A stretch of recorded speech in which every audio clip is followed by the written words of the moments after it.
Are you lazy? Is there something wrong with you? Well, first of all, no, there's nothing wrong with you. Almost no one is actually just lazy. I know some people are going to argue with that because they have someone in their life that like just sits on the couch all day. We all have somebody who sits on the couch all day. Even those people who you think are just lazy, there's an underlying mental health thing going on or conditioning or fear. It's really, really important that you don't create an identity around either a period of life that you're going through, um, maybe a habit or a tendency that you have. That is not your identity. There might be a good reason why you are procrastinating. So don't be so hard on yourself. Also, don't let it keep you stuck. There's no excuse to let it bring you down. You can do something to move forward, even if that is taking a break, even if that is going and getting therapy, whatever it is. Don't let it keep you down, but don't be too hard on yourself, baby. You got this.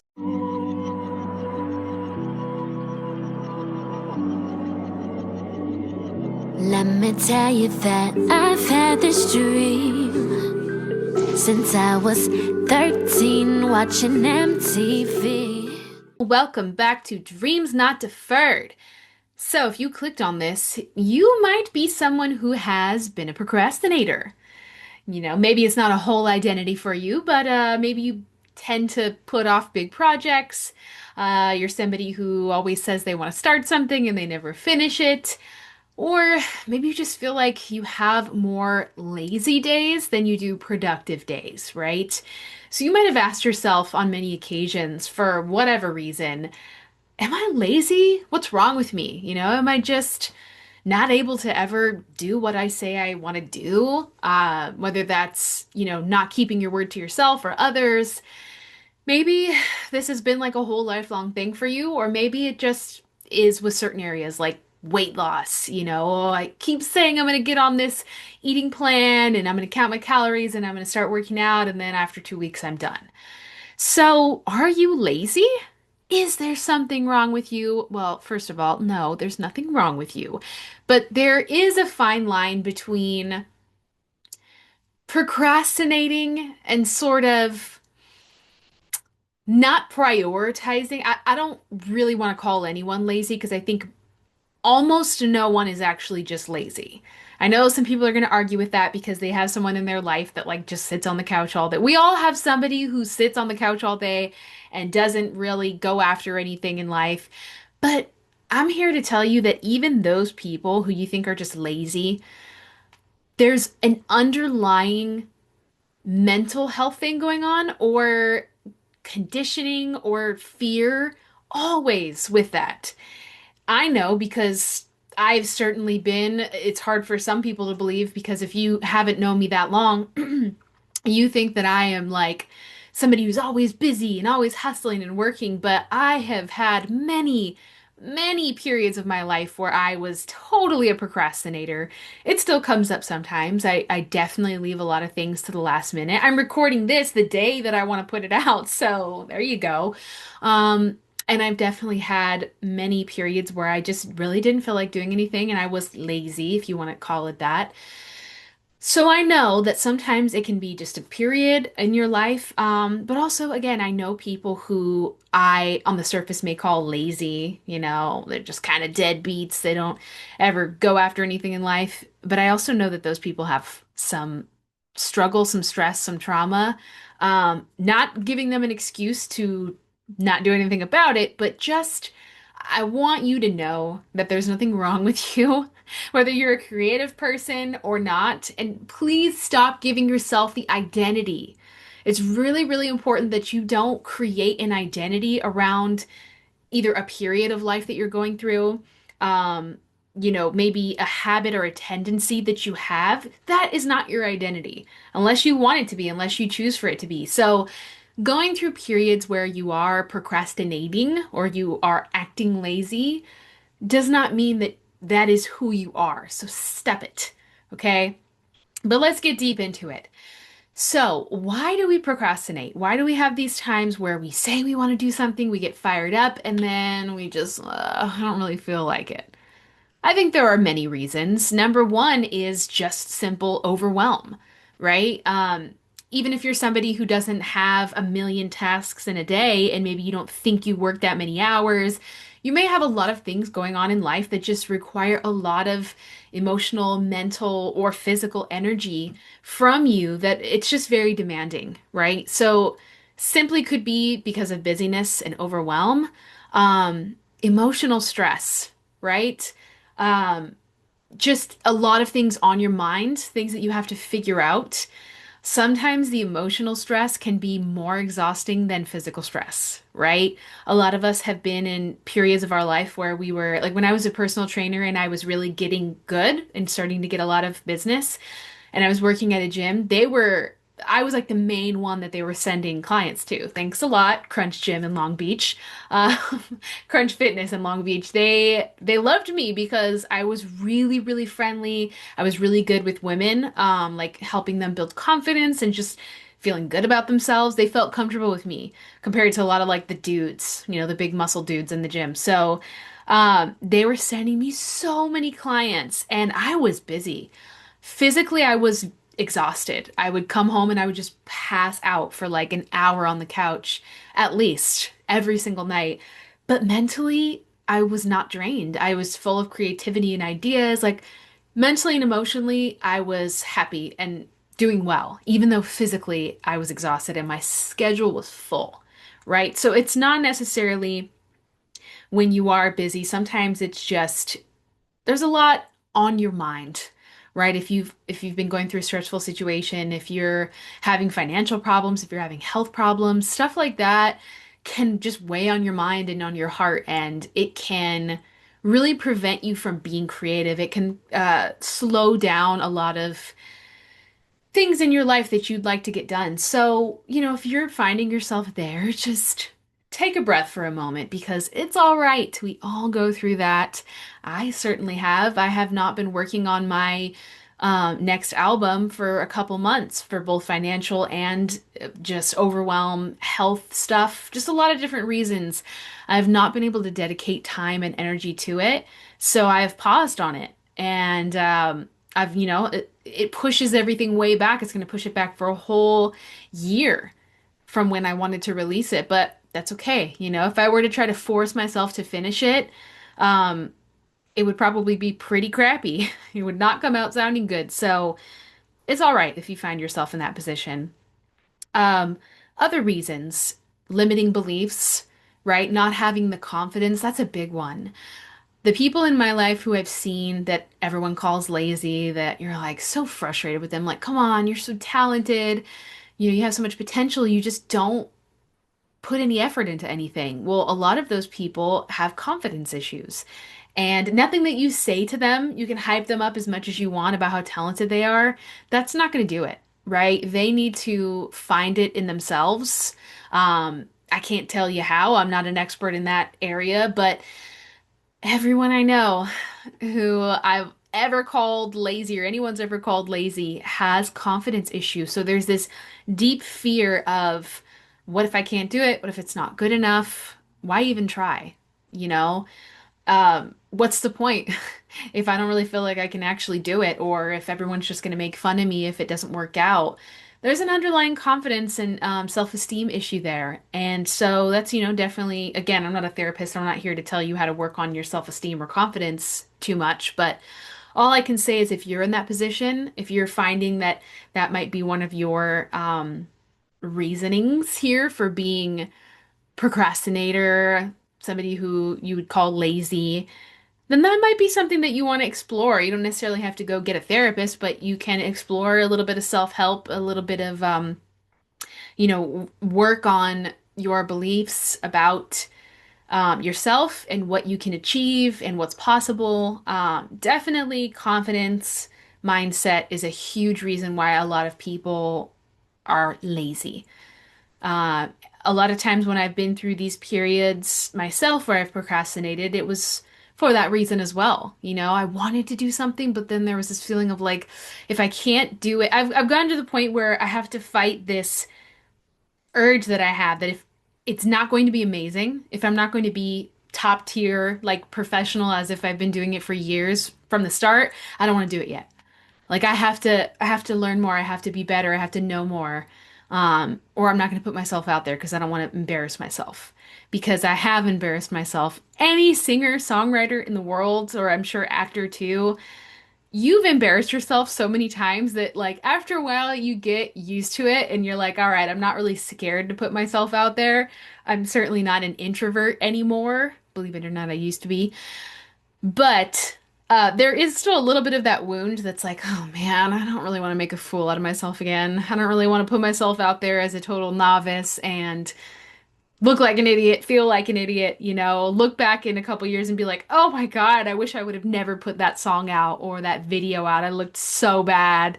My makeup was awful. That outfit was terrible on me. Why would anyone let me wear that, So we all have these fears. Just don't let it stop you. But at the same time, don't beat yourself up for it. It's going to happen. Every creator is going to have these moments, right?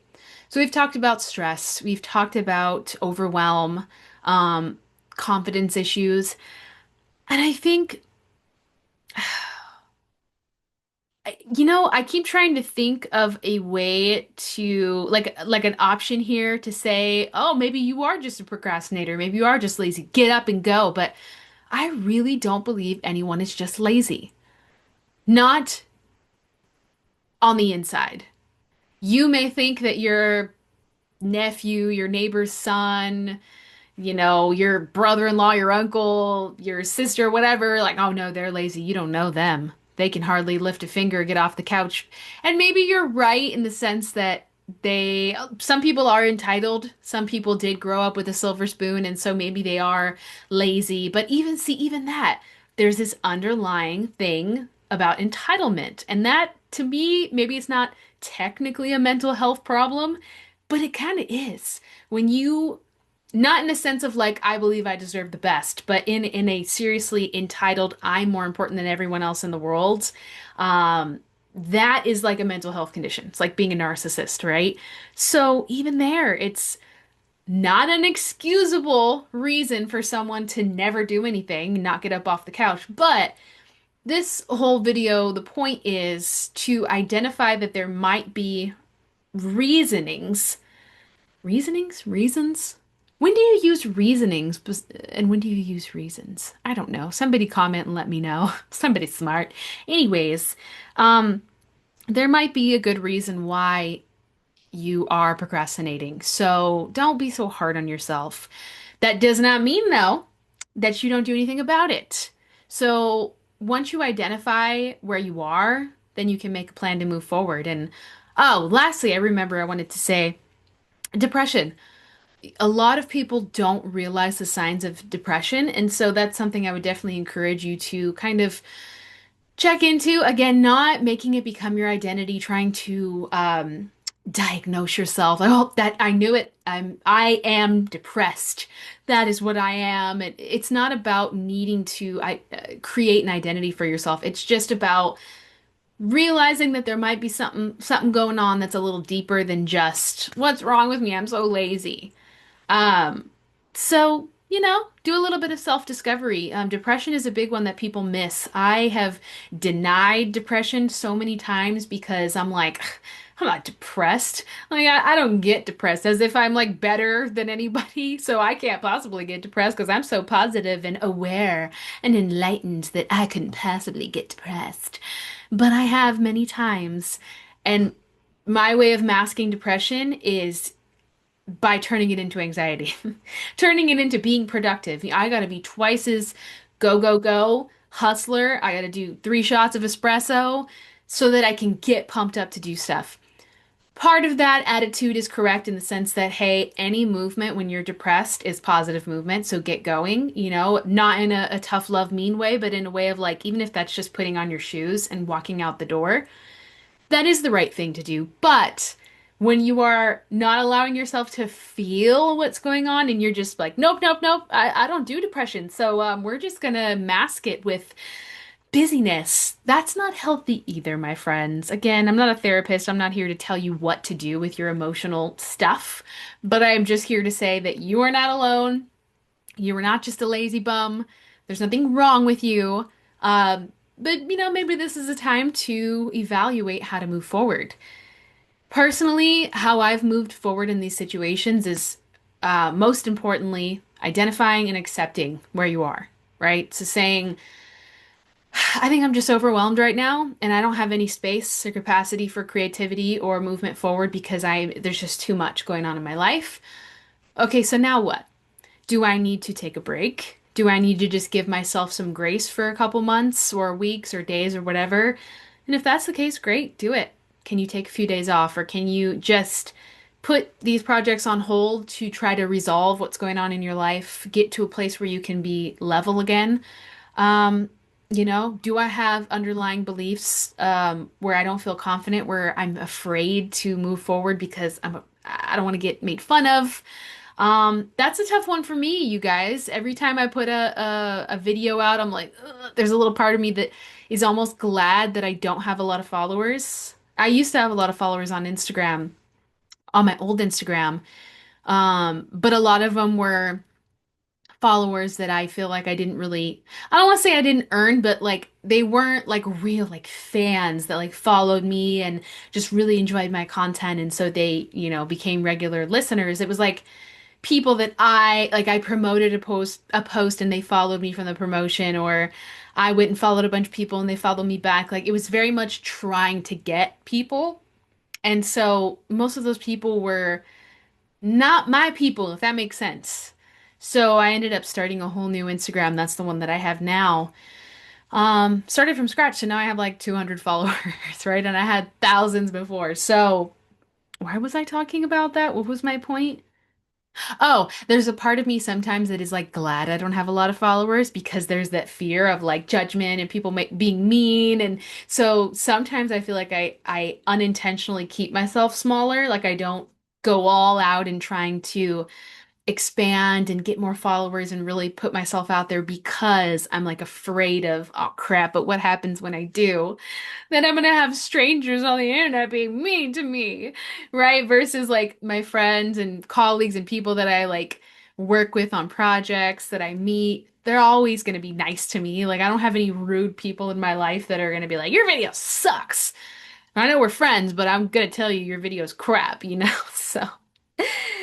So I have work to do myself. But that's an example of a fear, a blockage that you're putting in your own path that you may need to consider. I don't really know how to move forward on that. I think I need to just do some very affirming work for myself that's like, you're safe no matter what. Even if you do get a lot of followers, what's the worst that's going to happen? People are going to say mean things. And then what? Do you believe those mean things? You just have to have conversations with yourself. Like, one thing I could say is that if you imagine that you're talking to a friend, so take your problem. What is your fear? What is stopping you right now from being productive, right? For me, the YouTube thing or the followers thing, it's like, well, I'm afraid that people will be mean and that I'll get judged and the spotlight being on, like once it gets bright enough, then there's this just fear people won't like me. Okay, well, what happens if they don't? What happens if people do leave mean comments? Then what? Well, imagine you're talking to a friend. I'm having this discussion with a friend and I'm asking them, "Well, why does that matter? Like, why does it matter to you if strangers like you or not? Why does it hurt you if people say mean things who you've never even met and don't really care about their opinion because they're not anyone close to you? Why does it matter? If you walk down the street and somebody was just like, "I don't like your outfit." It'd be weird and you'd kind of feel disrespected, but like, would you really be like, oh my God, they said they didn't like my outfit? You know how many people tell me they don't like tattoos? You know how many older people are like, why'd you do that to your face? I don't like tattoos. Does it hurt my feelings? No, it's just like, okay, you're old school. I get it, whatever. Or you don't like women with tattoos. It's very chauvinistic and old school, but okay, good for you. It doesn't really bother me. It's annoying. I think it's rude because I think you shouldn't comment on people's bodies, period. But anyways, that's a whole other topic.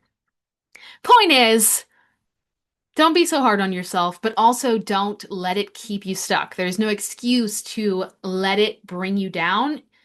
You can do something to move forward, even if that is taking a break, even if that is going and getting therapy, whatever it is. Don't let it keep you down, but don't be too hard on yourself, baby. You got this. Anyways, I hope you have a great week, and I'll see you next time.